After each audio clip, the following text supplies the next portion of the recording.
Etiquette for professionals and audiences. Created by the Drama Goat on teacherspayteachers.com, all rights reserved. For those new to the theater, whether it be as young theater professionals or audience patrons, learning the conventions and etiquette of the theater can be daunting. This brief video will explain the basics and why they're important to delivering a quality theater experience.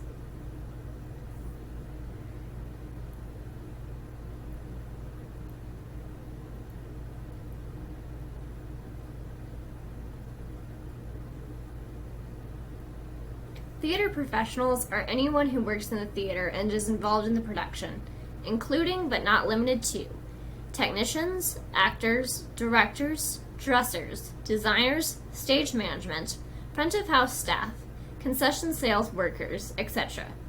The roles of theater professionals differ from those of audience patrons in terms of their expected participation and the ways in which to participate.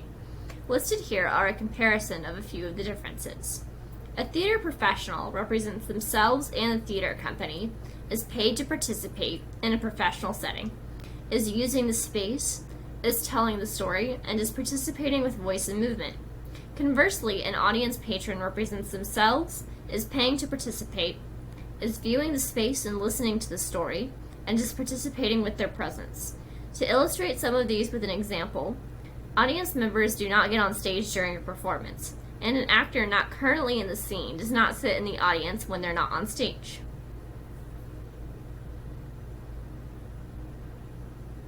Theater professionals are anyone who works in the theater and/or is involved within the production. They are positive. They come to the theater with a good attitude, ready to collaborate and discover. They are punctual. They are on time for rehearsals, calls, and meetings. They do not make excuses. They leave with more than adequate allowance to arrive on time. They communicate emergencies promptly. Third, they are prepared. They bring everything they need with them to the theater for an audition, rehearsal, meeting, or performance. They take adequate notes and apply them to their next presentation. They remain off of their cell phones for the entirety of the rehearsal period, except at designated times during breaks.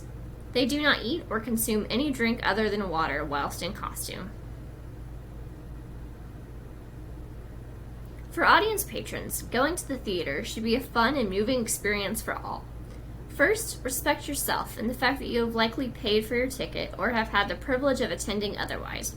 Arrive on time with adequate time to park and get settled before the show, such as using the restroom, saying hello to others, etc. You don't want to miss any part of the show, just like you wouldn't want to miss an important part of a movie. Second, respect the company's hard work by dressing in appropriate attire that reflects that this is a social and community event.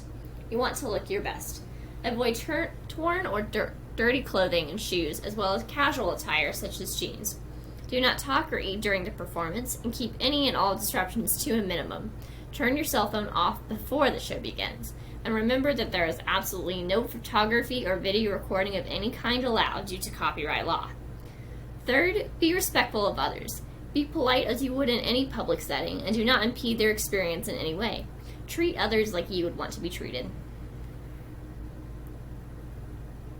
Some important terms to know include, but are not limited to, will call. Tickets purchased in advance that are available at the stage door or box office. Call. The time a theater professional should arrive at the theater. Intermission. A break typically in the middle of the show that is usually 15 minutes long.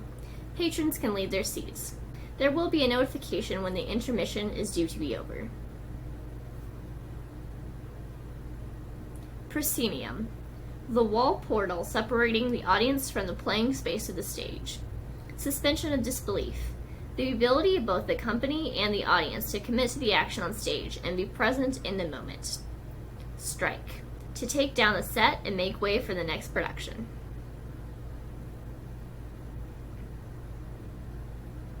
We have spoken about the importance of differentiating the roles of the theater professional and the audience patron.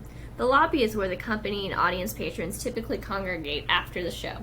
The suspension of disbelief must be maintained to ensure the integrity of the show. Thank you for listening to Theater Etiquette for professionals and audiences.